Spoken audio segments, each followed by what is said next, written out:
ಇವತ್ತು ನಾನು ತೆಗೆದುಕೊಳ್ಳುವಂಥ ಸಂದೇಶದ ಪೀಠಿಕೆ ಫೈನಾನ್ಷಿಯಲ್ ಬ್ಲೆಸ್ಸಿಂಗ್ಸ್, ಆರ್ಥಿಕವಾದ ಆಶೀರ್ವಾದ. ಫೈನಾನ್ಷಿಯಲ್ ಬ್ಲೆಸ್ಸಿಂಗ್ಸ್, ಯಾವ ರೀತಿಯಲ್ಲಿ ಆರ್ಥಿಕವಾದ ಆಶೀರ್ವಾದ ಬರುತ್ತೆ ಅಂತ ನೋಡ್ರಿ. ಈಗ ಎಲ್ರು ಕಣ್ಣಿನ ಹುಬ್ಬೆಲ್ಲ ಒಂದ್ ಸ್ವಲ್ಪ ಮೇಲಕ್ಕೆ ಬಂತು.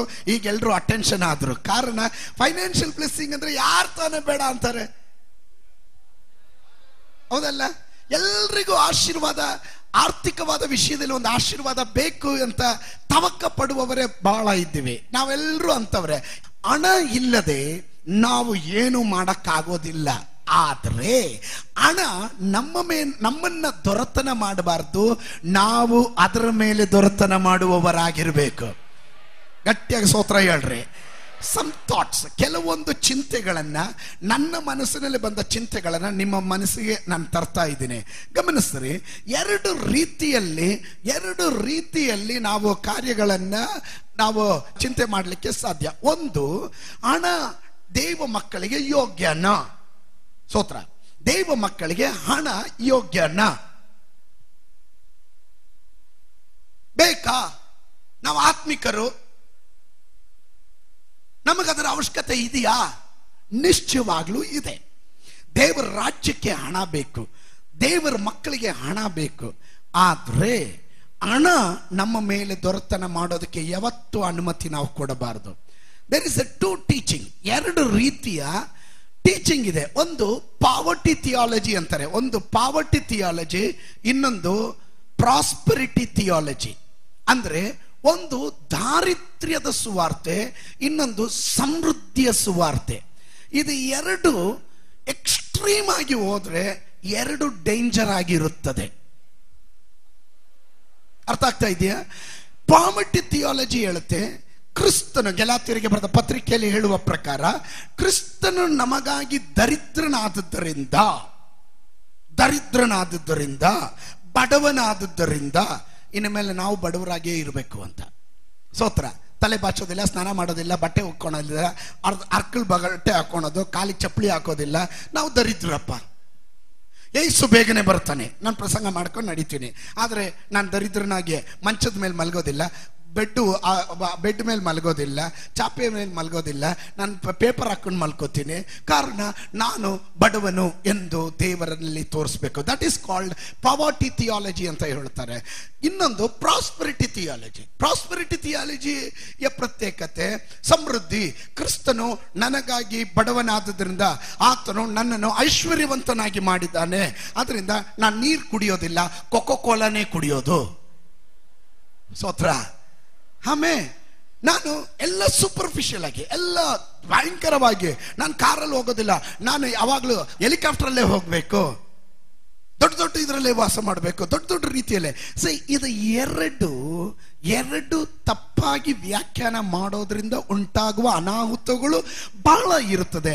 ನಾವು ವಾಕ್ಯದ ಪ್ರಮಾಣದಲ್ಲಿ ಇದು ಎರಡನ್ನ ಬ್ಯಾಲೆನ್ಸ್ ಆಗಿ ತಗೊಂಡು ಹೋದ್ರೆ ಇದು ನಮಗೆ ಆಶೀರ್ವಾದವನ್ನ ತರುತ್ತೆ. ಅರ್ಥ ಆದವರು ಗಟ್ಟಿಯಾಗಿ ಮಧ್ಯದಲ್ಲಿ ಒಂದು ಸ್ತೋತ್ರ ಹೇಳ್ಬೋದಲ್ಲ? ಸ್ತೋತ್ರ. ಹಲ್ಲೆಲೂಯಾ.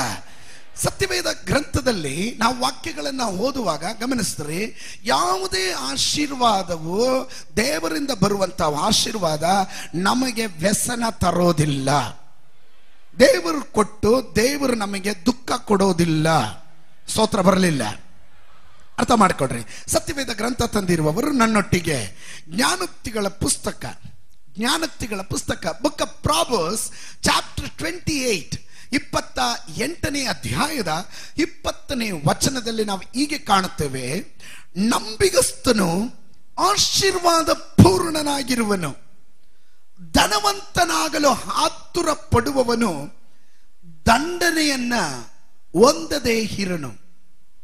ಗಮನಿಸ್ರಿ, ಧನವಂತನಾಗೋದಕ್ಕೆ ಆತುರ ಪಡುವವನು ಅವನು ದಂಡನೆಯನ್ನು ಹೊಂದದೇ ಇರನು. ನಂಬಿಗಸ್ತನು ಆಶೀರ್ವಾದ ಪೂರ್ಣನಾಗಿರುತ್ತಾನೆ. ಇನ್ನ ಜ್ಞಾನೋಕ್ತಿಗಳ ಪುಸ್ತಕ 10:22. ನಾನು ಟೀಚಿಂಗ್ ಟೈಪಲ್ಲೇ ಹೋಗ್ತೀನಿ ಇವತ್ತು, ಎಲ್ಲರೂ ನೋಟ್ಸ್ ಬರ್ಕೊಳ್ರಿ. We are going to together, we are going to pray. ನಾವು ಒಟ್ಟಿಗೆ ಪ್ರಾರ್ಥನೆ ಮಾಡಿ ಈ ತಿಂಗಳಲ್ಲಿ we are going to release the financial blessing. ನಾವು ಆರ್ಥಿಕವಾದ ಆಶೀರ್ವಾದವನ್ನು ರಿಲೀಸ್ ಮಾಡಲಿಕ್ಕೆ ಹೋಗ್ತಿವೆ. ಬಿಫೋರ್ ದಟ್, ಅದಕ್ಕೆ ಮುಂಚೆ ವಾಕ್ಯ ತಿಳಿದಿರಬೇಕು. ಜ್ಞಾನೋಕ್ತಿಗಳ ಪುಸ್ತಕ 10ನೇ ಅಧ್ಯಾಯದ 22ನೇ ವಚನ.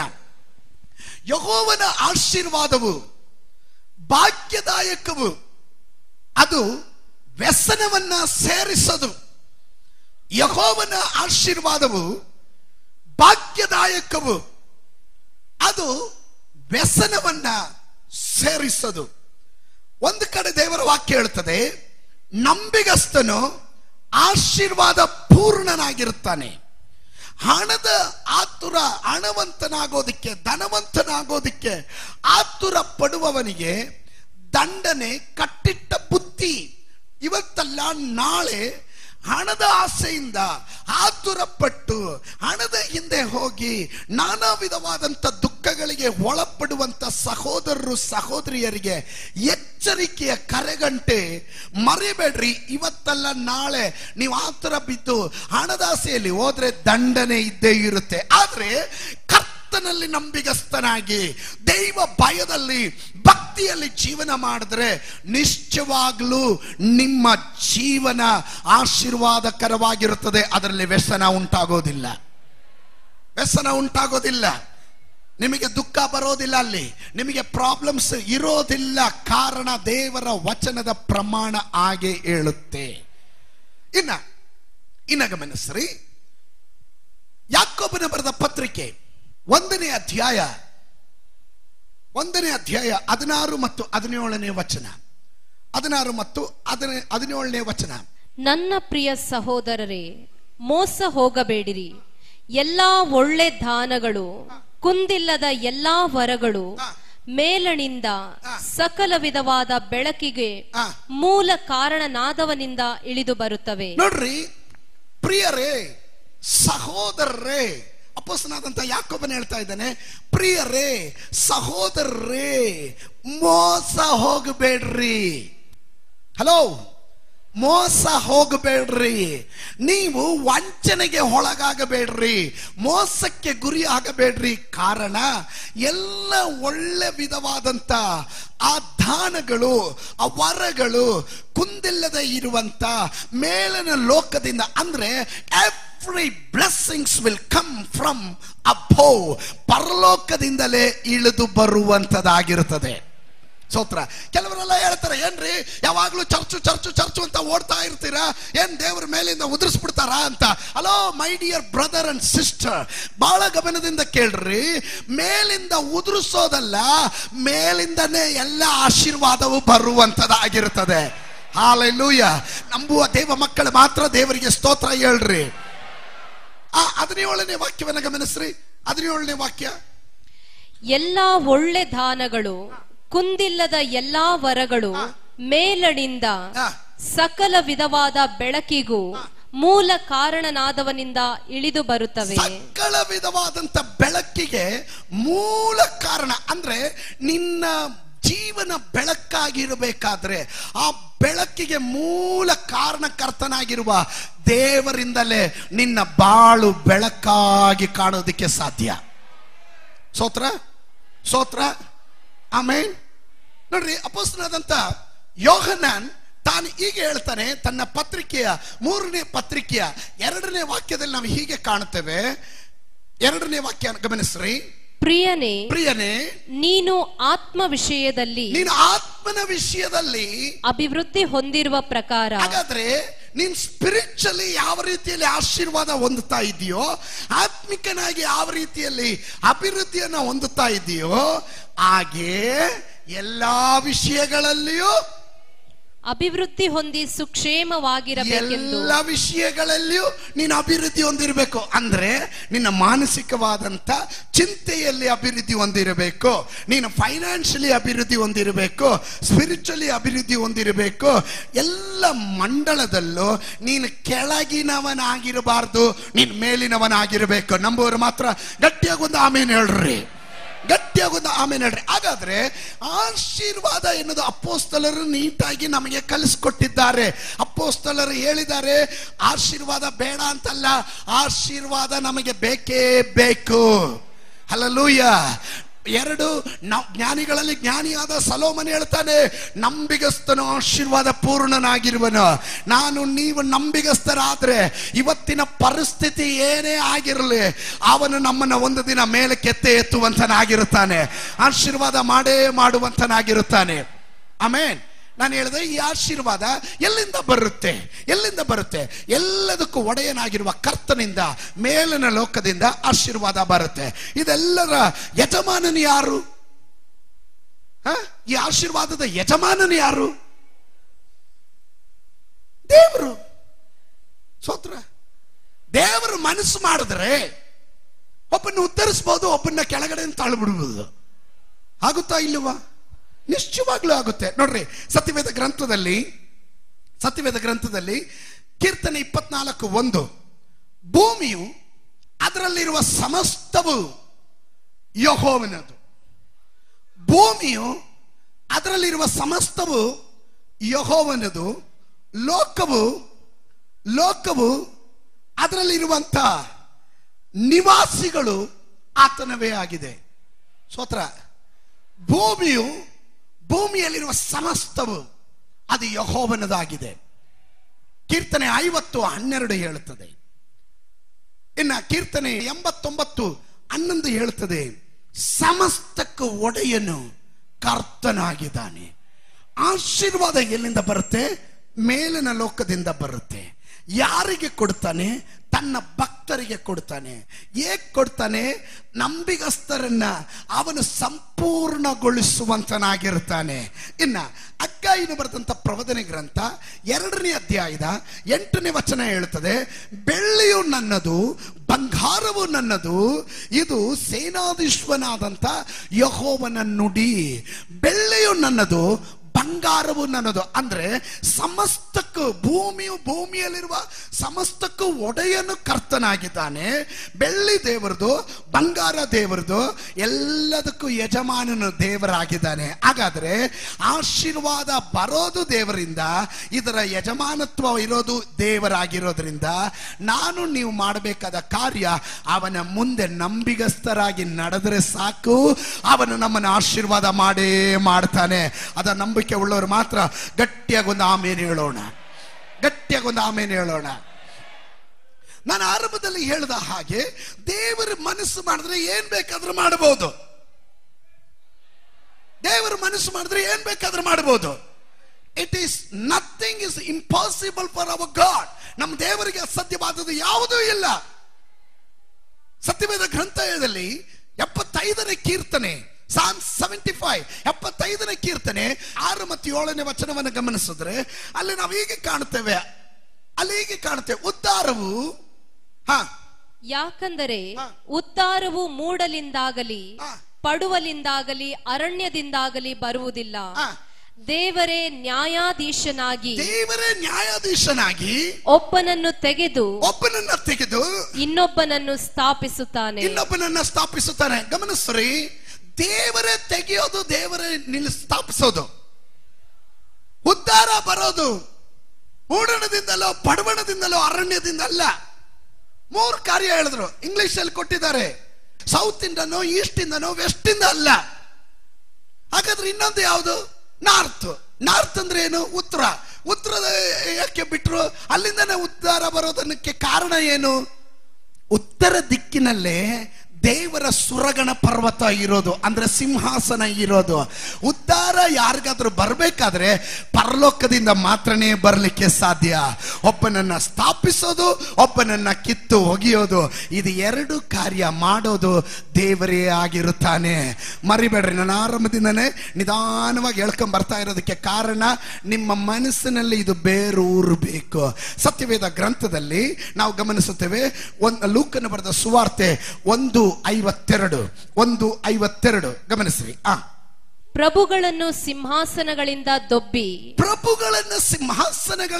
ದೊಬ್ಬಿ ದೀನ ಸ್ಥಿತಿಯವರನ್ನು ಉನ್ನತ ಸ್ಥಿತಿಗೆ ತಂದಿದ್ದಾನೆ. ದೀನ ಸ್ಥಿತಿಯಲ್ಲಿ ಇರುವವರನ್ನ ಉನ್ನತ ಸ್ಥಿತಿಗೆ ತಂದಿದ್ದಾನೆ.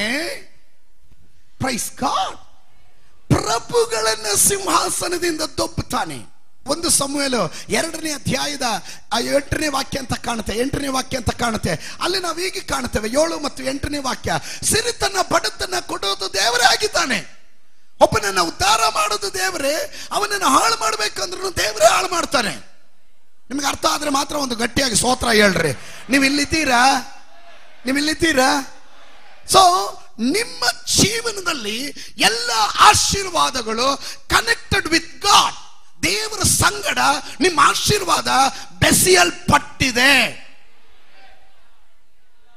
ನೀವು ಯಾವ ರೀತಿ ಜೀವಿಸ್ತೀರಾ? ನೀವು ಇವತ್ತು ದರಿದ್ರರಾಗಿರ್ಬೋದು, ತಿಪ್ಪೆಯಲ್ಲಿ ಬಿದ್ದಿರೋರಾಗಿರ್ಬೋದು, ಇಲ್ಲ ಇನ್ನೊಬ್ರು ಸಿಂಹಾಸನದಲ್ಲಿ ಇರೋರೇ ಆಗಿರಬಹುದು. ಸಿಂಹಾಸನದಲ್ಲಿ ಇರುವವನನ್ನ ಕೆಳಗಡೆ ದಬ್ಬೋದಕ್ಕೂ, ದರಿದ್ರದಲ್ಲಿ ಬಿದ್ದಿರುವ, ತಿಪ್ಪೆಯಲ್ಲಿ ಬಿದ್ದಿರುವವನನ್ನ ಸಿಂಹಾಸನದಲ್ಲಿ ಕುಳ್ಳಿರಿಸೋದು ದೇವರ ಚಿತ್ತವಾಗಿರುತ್ತದೆ. ಇದೆಲ್ಲ ದೇವರಿಂದ ನಡೆಯುವ ಕಾರ್ಯವಾಗಿರುತ್ತದೆ. ಹಾಗಾದ್ರೆ ನಿನ್ನ ಕುಟುಂಬಕ್ಕೆ ಏನ್ ಬೇಕು, ನಿನಗೆ ಏನ್ ಬೇಕು, ನಿನ್ನ ಮಕ್ಕಳಿಗೆ ಏನ್ ಬೇಕು, ನಿನ್ನ ಭವಿಷ್ಯಕ್ಕೆ ಏನ್ ಬೇಕು ಎನ್ನೋದು ತೀರ್ಮಾನಿಸೋದು ನೀನಲ್ಲ, ನಿನ್ನ ಬುದ್ಧಿ ಅಲ್ಲ, ನಿನ್ನ ಸಾಮರ್ಥ್ಯ ಅಲ್ಲ. ಪರಲೋಕದಲ್ಲಿರುವ ದೇವರು ಅದರ ಚುಕ್ಕಣಿಯನ್ನ ಹಿಡಿದಿರುತ್ತಾನೆ, ಅವನು ತೀರ್ಮಾನಿಸ್ತಾನೆ, ಅದೇ ನಡೆಯುವಂಥದ್ದಾಗಿರುತ್ತದೆ. ಸ್ತೋತ್ರ. ಸತ್ಯವೇದ ಗ್ರಂಥದಲ್ಲಿ 113ನೇ ಕೀರ್ತನೆ 7 ಮತ್ತು 8ನೇ ವಾಕ್ಯದಲ್ಲಿ ನಾವು ಹೀಗೆ ಕಾಣ್ತೀವಿ, ಆತನು ದೀನರನ್ನ ಧೂಳಿನಿಂದ ಎಬ್ಬಿಸಿ ಬಡವರನ್ನ ತಿಪ್ಪೆಯಿಂದ ಎತ್ತುತ್ತಾನೆ. ಪ್ರಭುಗಳ ಜೊತೆಯಲ್ಲಿ, ಅಂದರೆ ಅವರ ಜನಾಧಿಪತಿಗಳೊಡನೆ ಅವರನ್ನ ಕುಳ್ಳಿರಿಸುತ್ತಾನೆ. ಸ್ತೋತ್ರ. God can change your destiny. ನಿನ್ನ ಚರಿತ್ರೆಯನ್ನೇ ದೇವರು ಬೇಕಾದ್ರೆ ಬದಲಾಯಿಸಿಬಿಡುತ್ತಾನೆ. ಆಮೇಲೆ ನನಗೆ ಅನೇಕ ಶ್ರೀಮಂತರು ಗೊತ್ತು, ಇವತ್ತು ಅವರು ಬಿಕಾರಿಗಳಾಗ್ಬಿಟ್ಟಿದ್ದಾರೆ. ಅನೇಕ ಬಿಕಾರಿಗಳು ಇವತ್ತು ಅವರು ಭಯಂಕರ ಕೋಟ್ಯಾಧಿಪತಿಗಳಾಗ್ಬಿಟ್ಟಿದ್ದಾರೆ. ಸ್ತೋತ್ರ. ಯಾರು ಯಾರನ್ನ ಹೇಗೆ ಏನು ಅನ್ನೋದಕ್ಕೆ ಚಿಂತೆ ಮಾಡಕ್ಕಾಗೋದೇ ಇಲ್ಲ.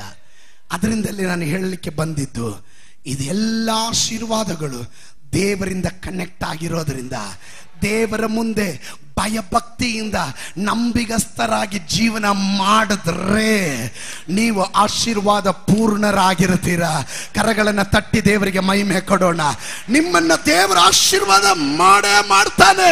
If you are a faithful man, ನೀನು ನಂಬಿಗಸ್ತನಾದ ಮನುಷ್ಯನಾದ್ರೆ the blessing will abound you, ನಿನ್ನನ್ನ ಆವರಿಸಿಕೊಂಡಿರುವಂತದ್ದಾಗಿರುತ್ತದೆ. ನೋಡ್ರಿ, ಸತ್ಯವೇದ ಗ್ರಂಥದಲ್ಲಿ ಉಜ್ಜೀಯನು ಎಂಬ ಅರಸನ ಕುರಿತು ನಮಗೆಲ್ಲರಿಗೂ ಗೊತ್ತಿದೆ. ಉಜ್ಜೀಯನು ಎಂಬ ಅರಸನ ಕುರಿತು ನಮಗೆ ಚೆನ್ನಾಗಿ ಗೊತ್ತಿದೆ. ಈ ಅರಸನ ಕುರಿತು 2 ಪೂರ್ವಕಾಲ ವೃತ್ತಾಂತ ಪುಸ್ತಕ, book of second Chronicles 26 26 verse 5, 2 ಪೂರ್ವ ವೃತ್ತಾಂತ ಕಾಲ ಪುಸ್ತಕ 26:5 ಅಲ್ಲಿ ನಾವು ಹೀಗೆ ಕಾಣುತ್ತೇವೆ, ಗಮನಿಸ್ರಿ. ದೇವ ಭಕ್ತಿಯನ್ನು ಬೋಧಿಸುತ್ತಿದ್ದ ಜಕರ್ಯನ ಜೀವಮಾನದಲ್ಲಿ ಅವನು ದೇವರನ್ನು ಅವಲಂಬಿಸಿಕೊಂಡಿದ್ದನು. ಅವನು ದೇವರನ್ನ, ಜಕರ್ಯನ ಕಾಲದಲ್ಲಿ ಉಜ್ಜೀಯನೆಂಬ ಅರಸನು ಅವನು ದೇವರನ್ನ ಅವಲಂಬಿಸಿಕೊಂಡಿದ್ದನು. ಇದರ ಒಳಗಡೆ ಯಾರಾದ್ರೂ ದೇವರನ್ನ ಅವಲಂಬಿಸಿಕೊಂಡಿರೋರು ಯಾರಾದ್ರೂ ಇದ್ದೀರಾ? ನಾನು I am not trusting on money or I am not trusting on any person. ಕೆಲವರು ಹಣದ ಹಿಂದೆ ಓಡ್ತಾರೆ, ಸ್ಥಾನದ ಹಿಂದೆ ಓಡ್ತಾರೆ, ಪದವಿಯ ಕಡೆಗೆ ಓಡ್ತಾರೆ, ಜನರ ಹಿಂದೆ ಓಡ್ತಾರೆ. ದೇವರ ವಾಕ್ಯ ಸ್ಪಷ್ಟವಾಗಿ ನಮಗೆ ಕಲಿಸುವಂತ ಒಂದು ಪದ, ನನ್ನ ಭರವಸೆ ಹಲ್ಲೆಲೂಯಾ ಮಾನವ ಮಾತ್ರದವರ ಸಂಗಡ ಅಲ್ಲ, ಪ್ರಭುಗಳಲ್ಲಿ ಭರವಸೆ ಇಡಬೇಡ್ರಿ, ಮಾನವನನ್ನ ನೆಚ್ಚಿಕೊಳ್ಳಬೇಡ್ರಿ. ಅವರು ನಿಮಗೆ ಸಹಾಯ ಮಾಡಲು ಶಕ್ತರಲ್ಲ. ಹಲ್ಲೆಲೂಯಾ. ಇಲ್ಲಿ ಉಜ್ಜಿಯನೆಂಬ ಅರಸನು ಜಕರ್ಯನೆಂಬ ಸೇವಕನ ಸೇವೆ ಮಾಡುವ ಕಾಲದಲ್ಲಿ ಅವನು ಯೆಹೋವನಾದ ದೇವರನ್ನೇ ಅವಲಂಬಿಸಿಕೊಂಡನು. ಇವತ್ತು ಇಲ್ಲಿ ಸೇವೆ ಮಾಡುವ ಯಾಜಕನ ಸ್ಥಾನದಲ್ಲಿರುವ ಪಾಸ್ಟರ್ ರವಿ ಅವರ ಕಾಲದಲ್ಲಿ ಇದರ ಒಳಗಡೆ ಇರುವ ವಿಶ್ವಾಸಿಗಳು ಮನುಷ್ಯರನ್ನಲ್ಲ, ಜಕರ್ಯನಲ್ಲ, ಉಜ್ಜಿಯನ ಆಶ್ರಯ ಇಟ್ಕೊಂಡಿದ್ದು, ಅವಲಂಬಿಸಿದ್ದು ಅವನು ಯೆಹೋವನಾದ ದೇವರಲ್ಲಿ ಅವಲಂಬನೆ ಇಟ್ಟಿದ್ದರಿಂದ ಏನಾಯ್ತು ನೋಡ್ರಿ, ಗಮನಿಸ್ರಿ. ಹೀಗೆ ಅವಲಂಬಿಸಿದ್ದ ಕಾಲದಲ್ಲೆಲ್ಲ ದೇವರಾದ ಯೆಹೋವನು ಅವನನ್ನು ಅಭಿವೃದ್ಧಿಗೆ ತಂದನು. ಯಾವಾಗ? ಹೀಗೆ ಯೆಹೋವನನ್ನ ಅವಲಂಬಿಸಿಕೊಂಡಿದ್ದಂತ ಕಾಲವೆಲ್ಲ. ನೀವು ನನ್ನನ್ನು ಬಿಟ್ರೆ ನಾನು ನಿಮ್ಮನ್ನು ಬಿಟ್ಟು ಬಿಡ್ತೀನಿ, ನೀವು ನನ್ನ ಹತ್ತಿರಕ್ಕೆ ಬಂದ್ರೆ ನಾನು ನಿಮ್ಮ ಹತ್ತಿರಕ್ಕೆ ಬರ್ತೀನಿ. ಅರ್ಥ ಆಗ್ತಾ ಇದೆಯಾ? ನೀವು ಹಣದ ಹಿಂದೆ ಓಡ್ತಾ ದೇವರನ್ನ ಅವಲಂಬಿಸೋದು ಬಿಟ್ರೆ ಡೆಫಿನೆಟ್ ಆಗಿ ದೇವರು ನಿಮ್ಮನ್ನು ಬಿಟ್ಟು ಬಿಡ್ತಾರೆ. ಹಲೋ, ನಾ ಹೇಳೋದು ಅರ್ಥ ಆಗ್ತಾ ಇದೆಯಾ? ಅವನು ಯೆಹೋವನನ್ನ ಅವಲಂಬಿಸಿಕೊಂಡಿದ್ದಂತ ಕಾಲವೆಲ್ಲ ಅವನ ಕೆಳಗಿನವನಾಗಿರಲಿಲ್ಲ. ಅವನನ್ನ ದೇವರು ಅಭಿವೃದ್ಧಿ ಮಾಡ್ತಾನೆ ಬಂದನು. ಅಭಿವೃದ್ಧಿ ಹೊಂದಬೇಕೆನ್ನುವಂತ ಆಸಕ್ತಿ ಉಳ್ಳವರು ಮಾತ್ರ ಗಟ್ಟಿಯಾಗಿ ಒಂದು ಸ್ತೋತ್ರ ಹೇಳ್ರಿ. That is the key. ಅದಾಗಿದೆ ಮೂಲ ವಾಕ್ಯ. ನೀನ್ ದೇವರನ್ನ ಅವಲಂಬಿಸ್ಕೊಂಡಿರ್ತೀಯ, ದೇವರು ನೀನು ಯಾವ ಅವಸ್ಥೆಯಲ್ಲಿ ಇದ್ರೂ ಪರವಾಗಿಲ್ಲ. ಇವತ್ತು ಒಪ್ಪತ್ತಿನ ಆಹಾರ ಇಲ್ಲದಿದ್ರೂ ಪರವಾಗಿಲ್ಲ, ನಾಳೆ ನೀನು ಸಾವಿರಾರು ಜನರಿಗೆ ಆಹಾರ ಕೊಡುವವನಾಗಿ ದೇವರು ನಿನ್ನನ್ನು ರೂಪಾಂತರ ಪ್ರೈಸ್ ಗಾಡ್. ಸಮಸ್ತಕ್ಕೂ ಒಡೆಯನು ದೇವರು. ಎಲ್ಲ ಆಶೀರ್ವಾದವು ದೇವರಿಂದಲೇ ಬರೋದು. God can decide. ಒಬ್ಬನನ್ನು ಮೇಲೆ ಕೆತ್ತಬೇಕಾ, ಇಳಿಸ್ಬೇಕಾ, ಅವನ್ನ ಮಾನಿಸ್ಬೇಕಾ, ಅವನ್ ತಳ್ಳಿಬಿಡ್ಬೇಕಾ, ದಟ್ ಇಸ್ ಡಿಸೈಡಿಂಗ್ ಪವರ್. ಆ ಡಿಸಿಷನ್ ಪವರ್ ದೇವರಿಗೆ ಮಾತ್ರನೇ ಇರೋದು. ಆಮೇಲೆ ನಾನು ನೀನು ದೇವರನ್ನ ಅವಲಂಬಿಸ್ಕೊಂಡಿದ್ರೆ ನಾವು ಕೆಳಗಿನವರಾಗೋದಿಲ್ರಿ. ಅಲ್ಲಲೂಯ. ಯಾರ್ಯಾರು ಸ್ವಂತ ತೋಳ್ ಬಲದಲ್ಲಿ, ಹಣದ ಬಲದಲ್ಲಿ, ಅಲ್ಲಲೂಯ ಜನ ಬಲದಲ್ಲಿ ಹಿಂದೆ ಅವ್ರನ್ನ ಅವಲಂಬಿಸ್ಕೊಂಡು ಓಡ್ತಾರೋ ಅವರು ದಿನ ಕುಸಿತಾ ಇರ್ತಾರೆ. ಆದರೆ ದೇವರಲ್ಲಿ ಅವಲಂಬನೆ ಇಟ್ಕೊಂಡಿರುವವರನ್ನ ದೇವರು ಒಂದು ಕಾಲದಲ್ಲೂ ಕೆಳಗಿನವರಾಗಿ ಮಾಡೋದಿಲ್ಲ. ಅವರೆಲ್ಲರಿಗಿಂತ ಮೇಲಿನವರಾಗಿರ್ತಾರೆ. ನಂಬುವವರು ಮಾತ್ರ ಗಟ್ಟಿಯಾಗಿ ಒಂದು ಆಮೇಲೆ ಹೇಳುವಂತರಾಗಿರಿ. Hallelujah. When God created man, ಮನುಷ್ಯನನ್ನ ದೇವರು ಸೃಷ್ಟಿ ಮಾಡಿದಾಗ ಆ ಸೃಷ್ಟಿಯನ್ನು ಗಮನಿಸ್ರಿ. ಅನಾದಿ ಕಾಲದಲ್ಲಿ ದೇವರ ಸಂಕಲ್ಪದ ಮೇರೆಗೆ ದೇವರಂತೆ ಆಗೋದಿಕ್ಕೆ ತಾನು ಮನುಷ್ಯನನ್ನ ಸೃಷ್ಟಿ ಮಾಡ್ತಾನೆ. ಆ ಮನುಷ್ಯನನ್ನ ಸೃಷ್ಟಿ ಮಾಡೋದಕ್ಕೆ ಮುಂಚೆ ಅವನಿಗೊಬ್ಬ ಸೇವಕನು ಬೇಕಲ್ಲ. ಸ್ತೋತ್ರ. ಅವನನ್ನ ಸೇವೆ ಮಾಡೋದಕ್ಕೆ ಸೇವಕರು ಬೇಕು. ದೇವರು ದೂತರನ್ನ ಸೃಷ್ಟಿ ಮಾಡ್ತಾನೆ. ಆಮೇಲೆ ದೂತರಿಗಿಂತ ಹೆಚ್ಚಿನವರಾಗಿ ಮನುಷ್ಯನನ್ನ ಸ್ವಂತ ಕೈಯಿಂದ ಸೃಷ್ಟಿ ಮಾಡ್ತಾನೆ. ಈ ಮನುಷ್ಯನನ್ನ ಏದೆನ್ ತೋಟದಲ್ಲಿ ಪಾಳು ಬಿದ್ದಿದ್ದಂಥ, ಕ್ರಮ ಇಲ್ಲದೆ ಇದ್ದಂಥ, ಅಲ್ಲಲೂಯ ಭೂಮಿ ನಾಶವಾಗಿ ಕ್ರಮ ಇಲ್ಲದೆ ಇದ್ದಂಥ ಭೂಮಿಯನ್ನ ದೇವರು ರಿನೋವೇಷನ್ ಮಾಡಿ, ಅಂದ್ರೆ ನವೀಕರಿಸಿ, ಅಲ್ಲಿ ಏದೆನ್ ತೋಟದಲ್ಲಿ ಮನುಷ್ಯನನ್ನ ಸೃಷ್ಟಿಸಿ ಅವನನ್ನ ಏದೆನ್ ತೋಟದಲ್ಲಿ ನೇಮಕ ಮಾಡುವಾಗ ದೇವರು 5 ಕಾರ್ಯಗಳನ್ನು ಅವನಿಗೆ ಕೊಡ್ತಾ ಇದ್ದಾನೆ. ಒಂದನೇದಾಗಿ ಬಿ ಫ್ರೂಟ್ಫುಲ್, ನೀನು ಫಲಭರಿತನಾಗಿರ್ಬೇಕು. 2 ನಂಬರ್ 2 ಎನ್ಕರೇಜ್, ನೀನ್ ಫಲ ಕೊಡೋದು ಮಾತ್ರ ಅಲ್ಲ, ನೀನ್ ಸಂಖ್ಯೆಯಲ್ಲಿ ಅಭಿವೃದ್ಧಿ ಆಗ್ತಾ ಇರಬೇಕು. Number 2 encourage. ನಂಬರ್ 3 ಮೂರನೇದಾಗಿ ಫಿಲ್, ತುಂಬಿಕೊಳ್ಳ್ರಿ.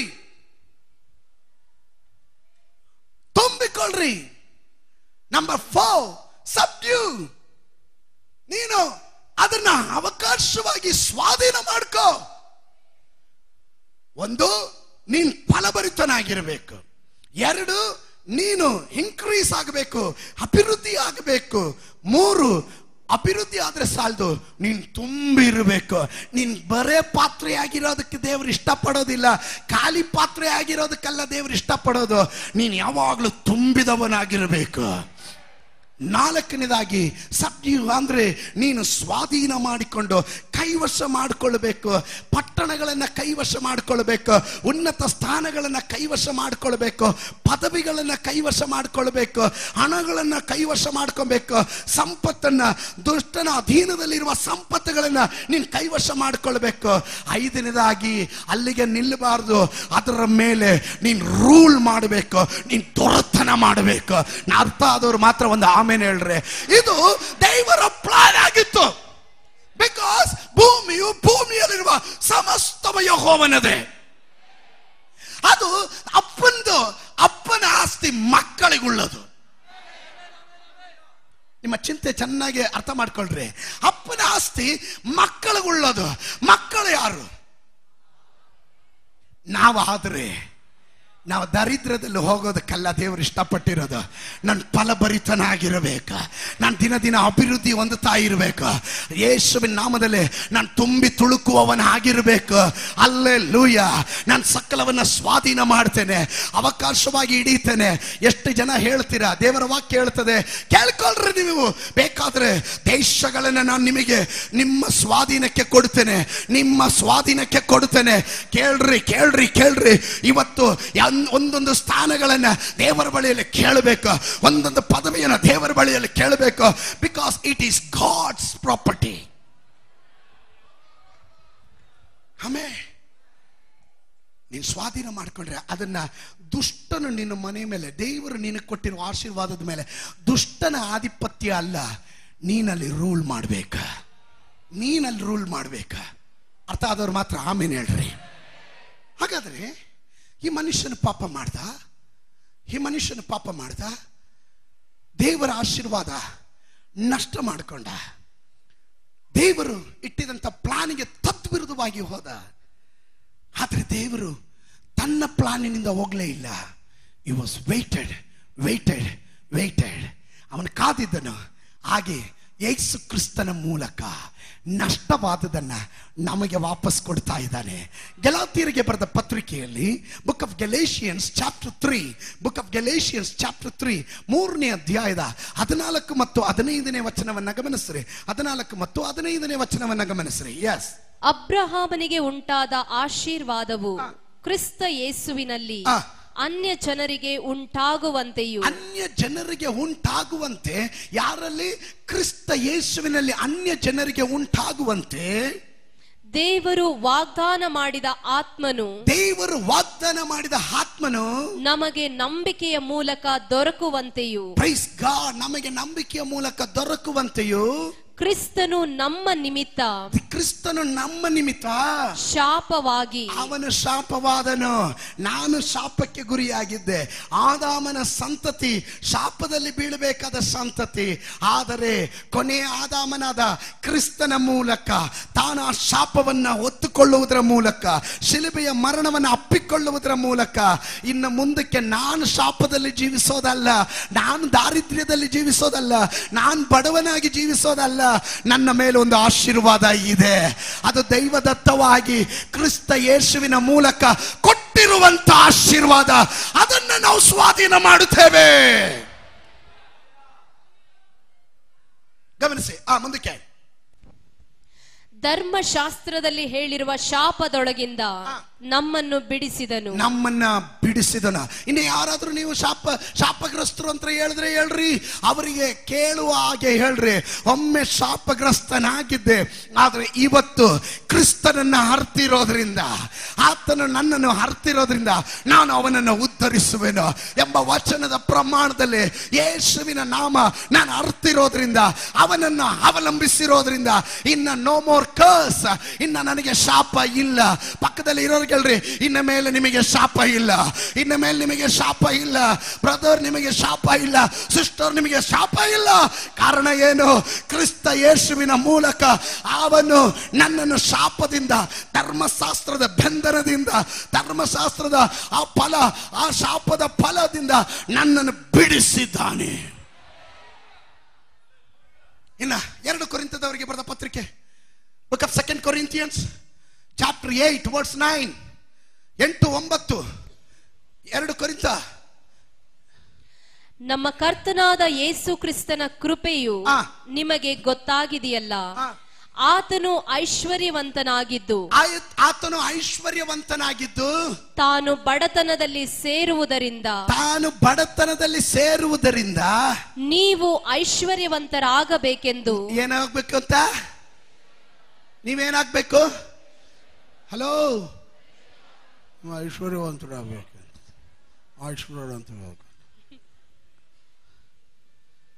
ನೀವು ಬಡವರಾಗೋದಕ್ಕ ಹೇಳಿರೋದಲ್ಲಿ ನಿಮ್ಮನ್ನ ಐಶ್ವರ್ಯವಂತರನ್ನಾಗಿ ಮಾಡೋದಕ್ಕೋಸ್ಕರ ತಾನು ಬಡವನಾದನು. ಆದುದರಿಂದ ಕ್ರಿಸ್ತ ಯೇಸುವಿನಲ್ಲಿರುವ ನಿಮಗೆ ಮುಂದಕ್ಕೆ ನಿಮಗೋಸ್ಕರ ಬಡವನಾದನು. ಈ ಧರ್ಮ ಕಾರ್ಯವನ್ನು ಕುರಿತು ನನ್ನ ಅಭಿಪ್ರಾಯವನ್ನು ತಿಳಿಸುತ್ತೇನೆ. ಈ ಕಾರ್ಯವನ್ನು 1 ವರ್ಷದ ಹಿಂದೆ ನಡೆಸುವುದಕ್ಕೆ ತೊಡಗುವುದರಲ್ಲಿಯೂ ನಡೆಸಬೇಕೆಂದು ಮನಸ್ಸು ಮಾಡುವುದರಲ್ಲಿಯೂ ನೀವು ಅವರಿಗಿಂತ ಮೊದಲಿನವರಾದದ್ದರಿಂದ ನಮಗೆ ಅಷ್ಟು ಮಾತ್ರ ಹೇಳುವುದು ವಿಹಿತವಾಗಿದೆ. ಸಾಕು. 9ನೇ ವಾಕ್ಯ ಸ್ಪಷ್ಟವಾಗಿ ಹೇಳುತ್ತದೆ, ನೀವು ದಾರಿದ್ರ್ಯದಲ್ಲಿ ಬದುಕಬೇಕು, ಬಡತನದಲ್ಲಿ ಬದುಕಬೇಕು ಅನ್ನೋದಲ್ಲ ದೇವರ ಚಿತ್ತ.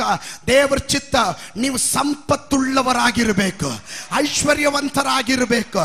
ದೇವರ ಆಶೀರ್ವಾದ ನಿಮ್ಮ ಜೀವನದಲ್ಲಿ ಇರುತ್ತೆ. ಆದರೆ ಗಮನಿಸಬೇಕು, ನೀವು ನಂಬಿಗಸ್ತರಾಗಿರ್ಬೇಕು. ದೇವರ ವಾಕ್ಯ ಹೇಳುವ ಪ್ರಕಾರ ಅಲ್ಲಲ್ಲೂಯ್ಯ, ನಂಬಿಗಸ್ತನು ಆಶೀರ್ವಾದ ಪೂರ್ಣನು.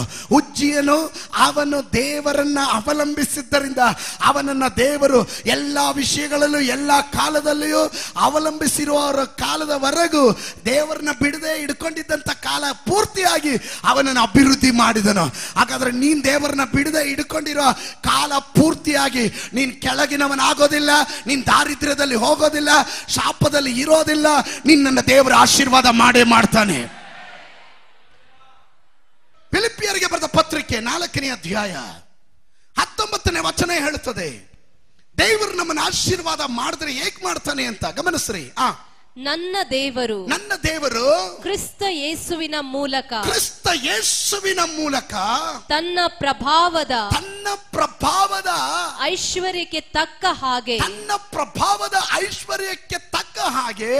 ನಿಮ್ಮ ಪ್ರತಿಯೊಂದು ಕೊರತೆಯನ್ನು ನೀಗಿಸುವನು. ನಿಮ್ಮ ಪ್ರತಿಯೊಂದು ಕೊರತೆಗಳನ್ನ and my God shall supply all your need according to his riches in glory by Christ Jesus. ನಿನ್ನ ಇಷ್ಟದ ಪ್ರಕಾರ ಅಲ್ಲ, ನಿನ್ನ ಲೆವೆಲಿನ ಪ್ರಕಾರ ಅಲ್ಲ. ದೇವರ ಆಶೀರ್ವಾದ ಮಾಡಿದ್ರೆ ತನ್ನ ಐಶ್ವರ್ಯ ಅಂದ್ರೆ ಎಂತದು? ಸಾಧಾರಣವಾದದಲ್ಲ. ಇಡೀ ಭೂಮಿನೇ ಅವನದಾಗಿದೆ, ಬೆಳ್ಳಿ ಅವನದಾಗಿದೆ, ಬಂಗಾರ ಅವನದಾಗಿದೆ, ಸಮಸ್ತವು ಅವನದಾಗಿದೆ. ಅವನ ಪ್ರಭಾವಕ್ಕೆ ತಕ್ಕ ಹಾಗೆ. ಸ್ತೋತ್ರ ಸ್ತೋತ್ರ ಸ್ತೋತ್ರ ಸ್ತೋತ್ರ ಸ್ತೋತ್ರ. ಹಲೋ, ಇವತ್ತಿನ ಪರಿಸ್ಥಿತಿ ನೋಡಿ ಯಾರು ತಾಳೆ ಹಾಕ್ಬೇಡ್ರಿ. ಇವತ್ತಿನ ಅವಸ್ಥೆ ನೋಡಿ ನೀವು ಯಾರು ಲೆಕ್ಕ ಹಾಕಬೇಡ್ರಿ. ಒಂದೇ ರಾತ್ರಿಯಲ್ಲಿ ಏನು ಸಂಭವಿಸುತ್ತಂತ ಯಾರಿಗೂ ಏನು ಹೇಳಕ್ಕಾಗಲ್ಲ. ಹೌದಲ್ಲ? ಕಳೆದ ಸಾರಿ ನಾನು ಕೇರಳದಲ್ಲಿ ಸೇವೆ ಮಾಡಕ್ಕೆ ಹೋದಾಗ ಅಲ್ಲಿ ಹಾಡು ಹೇಳೋದಕ್ಕೆ ಬಂದಂತ ಒಬ್ಬ ಯೌವನಸ್ಥನು, ಆ ಯೌವನಸ್ಥನು ಕೂಲಿ ಕೆಲಸ ಮಾಡೋನು. ಒಂದೊತ್ತು ಆಹಾರಕ್ಕೆ ಗತಿ ಇಲ್ದಿರೇ ಇದ್ದವನು. ಆದರೆ ದೇವರು ಅವನನ್ನು ಉದ್ಧರಿಸೋದಕ್ಕೆ ತೀರ್ಮಾನಿಸಿದನು. ಕಾರಣ ಅವನ ಅಮ್ಮ ಬಹಳ ಪ್ರಾರ್ಥನೆ ಮಾಡೋಳು, ದೈವ ಭಯ ಭಕ್ತಿ ಉಳ್ಳವಳು. ಸ್ತೋತ್ರ. ಆಮೇನ್. ಜಾಬಿ ಜಾನ್ ಅನ್ನುವಂಥ ಯೌವನಸ್ಥನು ಈ ಐಡಿಯಾ ಸ್ಟಾರ್ ಸಿಂಗರ್ಸ್ ಅಲ್ಲಿ ಹಾಡೋದಕ್ಕೆ ಅವನಿಗೊಂದು ಅವಕಾಶ ಸಿಕ್ತು. ಹಾಡ್ದ 1 ಕೋಟಿ ಗೆದ್ದುಬಿಟ್ಟ. ಸೂತ್ರ. ಒಂದು ಆಹಾರಕ್ಕೆ ಇಲ್ದಿರ ಇದ್ದವನು ಇವತ್ತು ಕೋಟಿ ಅಧಿಪತಿ. ಅವನ ಹೆಸರಲ್ಲಿ ಫ್ಲಾಟ್ಗಳೇನು, ಈಗ ವಿದೇಶ ಯಾತ್ರೆಗಳೇನು. ಸೂತ್ರ. ಈಗ ಅವನು ಬಹಳ ಡಿಮ್ಯಾಂಡ್ ಆಗಿದ್ದಾರೆ. ಅಷ್ಟು ಮಾನಸ್ದಾಗ್ಲು ಆತ ಒಂದೊಂದು ಸ್ಟೇಜ್ಗಳಲ್ಲಿ ಹೇಳುವಂತ ಒಂದು ಮಾತು, ನಾನಲ್ಲ, ನನ್ನ ದೇವರು ನಮ್ಮನ್ನು ಇಲ್ಲಿವರೆಗೂ ತಂದಿದ್ದು. ನಾನು ಪಿಕಾಸಿ ಹಿಡ್ಕೊಂಡು ಮಣ್ಣಾಗಿ ಅದಕ್ಕೆ ಹೋಗ್ತಿದ್ದೆ, ಕೂಲಿ ಕೆಲಸ ಮಾಡ್ತಿದ್ದೆ. ಯಾರು ಯಾರನ್ನ ವಿಧಿಸೋದಕ್ಕೆ ಆಗೋದಿಲ್ಲ. ಇವತ್ತು ನೀನು ಸ್ಥಿತಿವಂತನಾಗಿದ್ರೆ ಅದಕ್ಕೆ ಸ್ತೋತ್ರ ಹೇಳು. ಇವತ್ತು ನೀನು ಗತಿಹೀನನಾಗಿದ್ರೆ ಅದಕ್ಕೂ ನೀನು ಸ್ತೋತ್ರ ಹೇಳು. ನಾಳೆ ಏನಾಗುತ್ತೆ ಅನ್ನೋದು ನೀನಲ್ಲ ತೀರ್ಮಾನಿಸೋದು, ದೇವರು ತೀರ್ಮಾನಿಸ್ತಾನೆ. ತನ್ನ ಪ್ರಭಾವ ಐಶ್ವರ್ಯಕ್ಕೆ ತಕ್ಕ ಹಾಗೆ ನಮ್ಮೆಲ್ಲರ ಕೊರತೆಗಳನ್ನ ಕ್ರಿಸ್ತ ಯೇಸುವಿನ ಮೂಲಕ, whatever the blessing comes, without Jesus, ಯೇಸು ಇಲ್ಲದೆ ಯಾವ ಆಶೀರ್ವಾದವೂ ಬರೋದಿಲ್ಲ. ಯೇಸುವಿನ ಮೂಲಕ ನಿನ್ನ ಎಲ್ಲಾ ಕೊರತೆಗಳನ್ನ, that's what I wanted to tell you. ಅದರಿಂದಲೇ ನಾನು ನಿಮಗೆ ಹೇಳೋದು, ನೀವು ಯಾವಾಗಲೂ ಕರ್ತನಲ್ಲಿ ಅವನನ್ನ ಅವಲಂಬಿಸ್ಕೊಂಡಿರ್ರಿ, ಅವನನ್ನ ಬಿಡಬೇಡ್ರಿ. ನನ್ನನ್ನು ಸನ್ಮಾನಿಸುವವರನ್ನ ನಾನು ಸನ್ಮಾನಿಸುತ್ತೇನೆ. ಎಷ್ಟು ಜನ ನಂಬುತ್ತೀರಾ? ಇವತ್ತು ನಿನ್ನ ದೇವರ ಸನ್ನಿಧಾನದಲ್ಲಿ ಅವನಿಗೆ ಭಯಭಕ್ತಿ ಉಳ್ಳವನಾಗಿ ಅವನ ಪಾದದಲ್ಲಿ ಕುಳಿತು ಕಣ್ಣು ನೀರಿನಿಂದ ನೀನು ಮೊರೆ ಇಡುವಾಗ, ಇಲ್ಲಿ ಕುಳಿತು ಸ್ತೋತ್ರ ಹೇಳುವಾಗ, ಎಡಗಡೆ ಬಲಗಡೆ ಇರುವವನಿಗೆ ಗೊತ್ತಿಲ್ಲ ಅಲ್ಲಲೂಯ ನೀನು ಏನಾಗ್ಬಿಡುತ್ತೀಯ ಅಂತ. ಸ್ತೋತ್ರ. ನನಗೆ ಈ ಹೊರಗಡೆ ಎಲ್ಲ ಹೋದಾಗ, ಎಲ್ಲೂ ಹೋದ್ರೂ ಯಾರಾದರೂ ನಮ್ಮ ಸೇವೆಯಲ್ಲಿ ಬಿಡುಗಡೆ ಹೊಂದಿದವರೋ, ಸೌಖ್ಯ ಹೊಂದಿದವರೋ, ಇಲ್ಲ ನಮ್ಮ ಪ್ರಸಂಗದಲ್ಲಿ ರಕ್ಷಣೆ ಹೊಂದಿದವರು ಯಾರಾದರೂ ಒಬ್ರು ಸಿಗ್ತಾರೆ. ಈ ಸಾರಿ ಅಚ್ಚೊಳ್ಳಿ ಆ ಹಳ್ಳಿಗೆ ಹೋದಾಗ ಒಂದು ಯೌವನಸ್ಥ ಬಂದ. ಪಾಸ್ಟ್ರೇ ನನ್ ಗುರ್ತಿದೆಯಾ ಅಂದ. ನಾನು ಹೇಳಿದೆ ಇಲ್ಲ ಕಣಪ್ಪ ಅಂದೆ. ಇಲ್ಲ ಅಂದೆ. ಹೌದು ಪಾಸ್ಟ್ರೇ, ನಾನು ಮುಂಚೆ ನಿಮ್ಮ ಸಭೆಗೆ ಬರ್ತಾ ಇದ್ದೆ, ಬ್ಯಾಂಗ್ಳೂರಲ್ಲಿ ಇಂಜಿನಿಯರಿಂಗ್ ಓದಕ್ಕೆ ಬಂದಿದ್ದೆ. ಅವಾಗ ನಿಮ್ಮ ಸಭೆಗೆ ಬರ್ತಾ ಇದ್ದೆ, ಅಲ್ಲೇ ರಕ್ಷಣೆ ಹೊಂದೆ, ಅಲ್ಲೇ ನಾನು ಅಭಿಷೇಕ ಹೊಂದ್ಕೊಂಡೆ.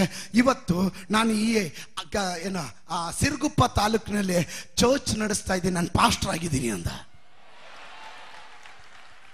ಸ್ತೋತ್ರ. ಹಲ್ಲೆಲೂಯ. ಮದುವೆಗೆ ಹೋಗಿದ್ವಿ, ಅಲ್ಲೊಬ್ಬ ಸಹೋದರನ ಸಿಕ್ಕದ. ಅವತ್ತು ನಮ್ಮ ಸಭೆಯಲ್ಲಿ ಇದ್ದವನೇ, ನಮ್ಮ ಸಭೆಯಲ್ಲೇ ಇದ್ದೇನೆ. ಈಗ ಆತನು ಒಂದು ಕಡೆ ಕೌನ್ಸಿಲರ್ ಆಗಿದ್ದಾನೆ, ಒಂದು ಏರಿಯಾಕ್ಕೆ ಕೌನ್ಸಿಲರ್ ಆಗಿದ್ದಾನೆ. ನನಗೆ ಆಶ್ಚರ್ಯ ಆಯಿತು. ಅವನು ಹಿಂದ್ಗಡೆ ಒಂದು 4-5 ಜನ ಪೆಡಂಬೂತಗಳ ಥರ 4-5 ಜನ ಜೊತೆಗೆ ಬಂದು, ಇವನೊಂದು ದೊಡ್ಡ ಇದರಲ್ಲಿ ಬಂದು ನನ್ನ ನೋಡಿದೆ. ಪಾಸ್ಟ್ರೆ ಭಾಳ ನಮ್ರತೆಯಿಂದ ನನಗೆ ಯೋಚನೆ ಮಾಡಿದೆ, ಇವನು ಒಂದು ಕಾಲದಲ್ಲಿ ಈ ಹುಡುಗನ ಬಗ್ಗೆ ನನಗೆ ಚೆನ್ನಾಗಿ ಗೊತ್ತು. ಒಂದೊತ್ತು ಆಹಾರಕ್ಕೆ ಅವನು ಈ ಬ್ಯಾಂಗ್ಳೂರಲ್ಲಿ ಕಷ್ಟ ಬಿದ್ದವನು. ಆಮೇಲೆ ಅವನನ್ನು ದೇವರು ಮಾನಿಸಿದನು, ಆಶೀರ್ವಾದ ಹೊಂದಿದ್ರು. ಆಶೀರ್ವಾದ ಹೊಂದಿದ ತಕ್ಷಣ ನನ್ನ ಕಂಡಾಗ ಅವನಿಗೆ ಅದೇ ಭಯ, ಅದೇ ವಿನಯ, ಅದೇ ಭಕ್ತಿಯಿಂದ ನಾನು ಕೇಳಿದೆ, ಒಂದೇ ಒಂದು ಪ್ರಶ್ನೆ ಕೇಳಿದೆ, ಚರ್ಚ್ಗೆ ಹೋಗ್ತಾ ಇದೆಯಾ ಪಾಸ್ಟ್ರೆ? ಚರ್ಚ್ ಮಾತ್ರ ತಪ್ಪಿಸ್ಕೊಣ, ರೆಗ್ಯುಲರ್ ಆಗಿ ಚರ್ಚ್ಗೆ ಹೋಗ್ತೀನಿ, ಸೇವೆ ಮಾಡ್ತಾ ಇದ್ದೀನಿ ಅಂದ. ಕೌನ್ಸಿಲರ್ ಆಗಿದ್ದಾನೆ. ಆಮೇಲೆ ಯಾರು ಎಲ್ಲಿ ಏನು ಹಾಕ್ತಾರೋ ಹೇಳಕ್ಕಾಗಲ್ಲ. ಬಿತ್ತುವ ಬೀಜ ಇವತ್ತು ಇದರ ಒಳಗಡೆ ನಾನು ಬಿತ್ತುತ್ತಿರುವಂತ ಈ ಬೀಜ ಒಂದು ದಿನ ನಿಮ್ಮನ್ನ ಮೇಲಕ್ಕೆ ತಂದಾಗ ರವಿ ಪಾಸ್ಟರ್ನ ಮರ್ತೋದ್ರೂ ಪರವಾಗಿಲ್ಲ, ದೇವರನ್ನ ಮರಿಬೇಡ್ರಿ. ನಂಬಿಗಸ್ತನು ಆಶೀರ್ವಾದ ಪೂರ್ಣನಾಗಿರುತ್ತಾನೆ. ಹಲ್ಲೆಲೂಯ. ನೀತಿವಂತನ ಮಕ್ಕಳು ಹೊಟ್ಟೆಗೆ ಆಹಾರ ಇಲ್ಲದೆ ರೊಟ್ಟಿಗಾಗಿ ಅಲಿಯೋದನ್ನ, ಬೀದಿ ಅಲಿಯೋದನ್ನ ನಾನು ಎಂದಿಗೂ ಕಾಣಲಿಲ್ಲ. ಹಲ್ಲೆಲೂಯ. ಕರ್ತನಲ್ಲಿ ಭಯಭಕ್ತಿ ಉಳ್ಳವರನ್ನ ಅವನು ಕಟಾಕ್ಷಿಸುವ ದೇವರಾಗಿದ್ದಾನೆ. ಹಲ್ಲೆಲೂಯ.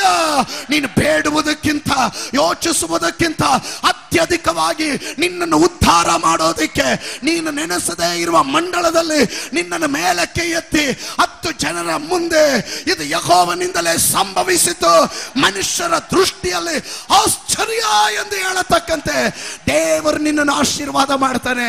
ಬೇಡ ಆತುರವಾಗಿ ಅಡ್ಡದಾರಿಗೆ ಹೋಗಬೇಡ, ಹಣದ ಹಿಂದೆ ಹೋಗಬೇಡ, ನಾನಾ ವಿಧವಾದಂತ ವೇದನೆಗಳಿಂದ ನಿನ್ನನ್ನೇ ನೀನು ತಿವಿಸ್ಕೊಳ್ಬೇಡ. ದೇವರ ಪಾದದಲ್ಲಿ ನಂಬಿಗಸ್ತನಾಗಿರು, ದೇವರು ನಿನ್ನನ್ನು ಉದ್ಧಾರ ಮಾಡ್ತಾನೆ. ನಂಬುವವರು ಮಾತ್ರ ಗಟ್ಟಿಯಾಗಿ ಆಮೇಲೆ ಹೇಳಲಿ. Praise God. ದೇವರು ಏನಾದರೂ ಮಾಡಿದ್ರೆ ಸ್ಲೋ ಆಗೇ ಮಾಡ್ತಾರೆ, ಆದ್ರೆ ದಿಢೀರ್ ಅಂತ ಮಾಡ್ಬಿಡ್ತಾರೆ. ಅರ್ಥ ಆಗ್ಲಿಲ್ಲ ಅಲ್ಲ? ದೇವರು ಏನಾದರೂ ಮಾಡಿದ್ರೆ ಸ್ಲೋ ಆಗಿ ಮಾಡ್ತಾರೆ, ದಿಢೀರ್ ಅಂತ ಮಾಡ್ಬಿಡ್ತಾರೆ. ಹಲೋ, ಆ ಪದ ನಿಮ್ಗೆ ಅರ್ಥ ಆಗಿರ್ಬೇಕು. ದೇವರು ಏನಾದರೂ ಮಾಡಿದ್ರೆ ಸ್ವಲ್ಪ ತಡ ಆದ್ರೂ ಪರವಾಗಿಲ್ಲ, ನಿಧಾನ ಆದ್ರೂ ಪರವಾಗಿಲ್ಲ, ದಿಢೀರ್ ಅಂತ ಮಾಡ್ತಾರೆ. ಈ ತಿಂಗಳು ಒಂದು ಶುಭ ಸೂಚನೆ ನನ್ನ ಜೀವನದಲ್ಲಿ ನೀನು ನನಗೆ ತೋರಿಸು, ನೀನು ನನಗೆ ತೋರಿಸು. ಹಾಗಾದರೆ ಈ ತಿಂಗಳು ಒಂದು ಫೈನಾನ್ಷಿಯಲಿ ಬ್ಲೆಸ್ಸಿಂಗ್, ಒಂದು ಬ್ರೇಕ್ ಥ್ರೂ ಯೇಸುವಿನ ನಾಮದಲ್ಲಿ ಸಂಭವಿಸಲಿ, ಸಭೆಗೆ ಸಂಭವಿಸಲಿ, ವಿಶ್ವಾಸಿಗಳಿಗೆ ಸಂಭವಿಸಲಿ, ಕುಟುಂಬಗಳಿಗೆ ಸಂಭವಿಸಲಿ. ಎಷ್ಟು ಜನ ಅಡ್ವಾನ್ಸ್ ಆಗಿ ಅದನ್ನು ನಂಬುತ್ತಾ ಸ್ತೋತ್ರ ಹೇಳ್ತೀರಾ? ಎಷ್ಟು ಜನ ನಂಬುತ್ತಾ ಸ್ತೋತ್ರ ಹೇಳ್ತೀರಾ? ಬಾಯಿ ತೆರೆದು ಸ್ತೋತ್ರ ಹೇಳ್ರಿ, ಅಡ್ವಾನ್ಸ್ ಆಗಿ ಹೇಳ್ರಿ. ದೇವರ ವಾಕ್ಯ ಹೇಳ್ತದೆ, ಭೂಮಿಯಲ್ಲಿ ಕಟ್ಟಿದ್ದು ಪರಲೋಕದಲ್ಲಿ ಕಟ್ಟಲ್ಪಡುತ್ತೆ, ಭೂಮಿಯಲ್ಲಿ ಬಿಚ್ಚಿದ್ದು ಪರಲೋಕದಲ್ಲಿ ಬಿಚ್ಚಲ್ಪಡುತ್ತೆ. ರಿಲೀಸ್. ನಾನು ದಾರಿದ್ರ್ಯದಲ್ಲಿ ಹುಟ್ಟುಬಿಟ್ಟೆ, ನಮ್ಮ ಬಡತನ, ಕಡು ಬಡತನ, ನಮ್ಮ ತಂದೆ ಬಡವ, ನಾವು ರೈತರು. ಹಲೋ ಹಲೋ, ಅದನ್ನು ನಿಲ್ಲಿಸ್ರಿ, ನಿಲ್ಲಿಸ್ರಿ. ಕೆಲವ್ರಿಗೆ ಆಶೀರ್ವಾದ ಬಂದ್ರೂ ಅದನ್ನು ಹೊಂದ್ಕೊಂಡು ನಡೆಯಕ್ಕೆ ಬರಲ್ಲ. ನಾನು ಎಷ್ಟೋ ಜನರು ನೋಡಿದ್ದೀನಿ, ಕೋಟ್ಯಾಧಿಪತಿಗಳು ಆಗ್ಬಿಟ್ರು. ಈ ರೈತರೆಲ್ಲ ಅಂತ ಹೇಳ್ತಾರಲ್ಲ, ಅವಾಗ ಜಮೀನು ಇದ್ದಾಗ ಯಾರಿಗೂ ಬೇಡ. ಈಗ ಯಾವಾಗ ಸರ್ಕಾರ ಅದನ್ನೆಲ್ಲ ಒಳ್ಳೆ ಚಿನ್ನದ ಬೆಲೆ ಬಂದ್ಬಿಡ್ತು ಭೂಮಿಗೆ, ಇವರೆಲ್ಲ ಕೋಟ್ಯಾಧಿಪತಿಗಳು. ಇವ್ರು ಕೋಟ್ಯಾಧಿಪತಿ ಆದರೂ ಅದೇ ಹಳೆ ಚಡ್ಡಿ, ಅದೇ ಹೆಗಲ್ಮೇಲ್ ಟವಲ್. ಸೋತ್ರ ಇವ್ರಿಗೇನು ವ್ಯತ್ಯಾಸ ಆಗಲಿಲ್ಲ ಸರ್. ವ್ಯತ್ಯಾಸ ಬಂದರೆ ನಿನ್ನ ಜೀವನ ಪೂರ್ತಿ ವ್ಯತ್ಯಾಸ ಮಾಡೋದು. ಅದು ದೇವರ ದೃಷ್ಟಿಯಲ್ಲಿ, ದೇವರ ದೃಷ್ಟಿಯಲ್ಲಿ ನೀನು ಪೂರ್ಣವಾಗಿ ವ್ಯತ್ಯಾಸ ಆಗಬೇಕು. ಆಮೇಲೆ ತನ್ನ ಪ್ರಭಾವ ಐಶ್ವರ್ಯಕ್ಕೆ ತಕ್ಕ ಹಾಗೆ ನಿನ್ನ ಎಲ್ಲ ಕೊರತೆಗಳನ್ನು ಕ್ರಿಸ್ತ ಯೇಸುವಿನ ಮೂಲಕ ಅವನು ನೀಗಿಸೋದಕ್ಕೆ ಶಕ್ತನಾಗಿದ್ದಾನೆ, ಶಕ್ತನಾಗಿದ್ದಾನೆ, ಶಕ್ತನಾಗಿದ್ದಾನೆ. ಎಷ್ಟು ಜನ ನಂಬ್ತೀರಾ?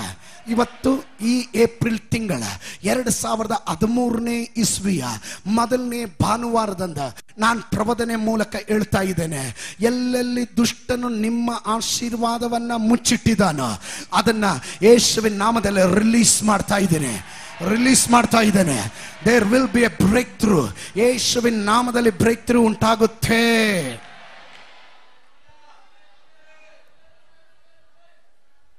ಹಲೋ, ಪ್ರಸಂಗ ಕೇಳಿದಾಗ ನಿಮ್ಗೆ ಆಮೇಲೆ ಹೇಳಕ್ ಅನಿಸುತ್ತೆ. ಜೀವನದಲ್ಲಿ ಒಂದೊಂದು ದಿನ ಹೆಜ್ಜೆ ಇಡುವಾಗ ಭಯಂಕರ ಕಗ್ಗಂಟಾಗಿರುತ್ತೆ. ಹೆಂಗೆ ಅಂತ ಹೇಳ್ತೀನಿ, ಗಮನಿಸ್ರಿ. ಯಾವಾಗ ಆಶೀರ್ವಾದ ಬರುತ್ತೆ ಅಂತ ನೀನು ಎಕ್ಸ್ಪೆಕ್ಟ್ ಮಾಡಿ ಆಮೇಲೆ ಹೇಳಿರ್ತೀಯೋ ಅವತ್ತಿಂದನೇ ನಿನಗೆ ಪ್ರಾಬ್ಲಮ್ ಜಾಸ್ತಿ ಆಗಿರುತ್ತೆ. ಅವತ್ತಿಂದನೇ ಪ್ರಾಬ್ಲಮ್ ಜಾಸ್ತಿ ಆಗೋದು. ಅವಾಗ ನೀನು ತಿಳ್ಕೊಬೇಕು, ಇದು ನನ್ನ ಪರಿಶೋಧನೆಯ ಕಾಲ. ಹಲ್ಲೆಲೂಯ. ಆದರೂ ಅಬ್ರಾಮನು ನಿರೀಕ್ಷೆಗೆ ಆಸ್ಪದ ಇಲ್ಲದಿದ್ದರೂ ಅವನು ನಿರೀಕ್ಷಿಸಿ ನಂಬಿದ್ದರಿಂದ, ನಿರೀಕ್ಷೆಗೆ ಆಸ್ಪದನೇ ಇಲ್ಲ, ನನಗೆ ಬಿಡುಗಡೆ ಆಗುತ್ತೆ ಅನ್ನೋದಕ್ಕೆ ನಿರೀಕ್ಷೆನೇ ಇಲ್ಲ, ಅದಕ್ಕೆ ಆಸ್ಪದನೇ ಇಲ್ಲ. ಆದರೂ ನಾನು ನಂಬುತ್ತೇನೆ, ಆದರೂ ನಾನು ಬಿಡುಗಡೆ ಹೊಂದುತ್ತೇನೆ, ಆದ್ರೂ ನಾನು ಜಯ ಕಾಣುತ್ತೇನೆ, ಆದ್ರೂ ನಾನು ಅಭಿವೃದ್ಧಿ ಕಾಣುತ್ತೇನೆ ಅನ್ನುವರು ಯಾರಾದ್ರೂ ಇದರ ಒಳಗಡೆ ಬಂದಿರೋದಾದ್ರೆ ಅವರು ಮಾತ್ರ ಗಟ್ಟಿಯಾಗಿ ಆಮೇಲೆ ಹೇಳ್ರಿ. ಕಾರಣ ಕತ್ತಲೆಯಲ್ಲಿ ಹೋಗಿರೋದು, ಕತ್ತಲೆಯಲ್ಲಿ ಮುಚ್ಚಲ್ಪಟ್ಟಿರುವಂತ ನಿಧಿ ನಿಕ್ಷೇಪಗಳನ್ನ ಅವನು ತನ್ನ ಅಭಿಷಕ್ತರಿಗಾಗಿ, ಅಂದ್ರೆ ಇದರ ಒಳಗಡೆ ನಂಬಿಗಸ್ತರಾಗಿರುವ ಯೆಹೋವನನ್ನೇ ಅವಲಂಬಿಸಿಕೊಂಡಿರುವಂತ ದೇವರಲ್ಲಿ ಭರವಸೆ ಇಟ್ಟಿರುವ ಒಂದು ಗುಂಪಿನ ಜನ ಇದ್ದೀರಾ. ಇವತ್ತು ನಿಮ್ಮ ಆಸ್ತಿ, ನಿಮ್ಮ ಸಂಪತ್ತು, ಪಿತ್ರಾರ್ಜಿತವಾದಂತ ಆಸ್ತಿ ಯಾರಾದ್ರೂ ಕೈವಶ ಮಾಡಿಕೊಂಡು ಅದರ ಮೇಲೆ ದೊರೆತನ ಮಾಡ್ತಾ ಇದ್ರೆ ಇವತ್ತು ಯೇಸುವಿನ ನಾಮದಲ್ಲಿ ಕೂಗಿ ಹೇಳ್ರಿ, ಅವರೆಲ್ಲ ದೊರೆತನ ಮಾಡಬೇಕಾಗಿರೋದು ನಾನು ದೊರೆತನ ಮಾಡಬೇಕು, ಅವರೆಲ್ಲ ಕೈವಶ ಮಾಡ್ಕೊಳ್ಳೋದು ನಾನು ಕೈವಶ ಮಾಡ್ಕೊಳ್ಬೇಕು. Somebody give praise to the Lord. ಯೇಸುವಿನ ನಾಮದಲ್ಲಿ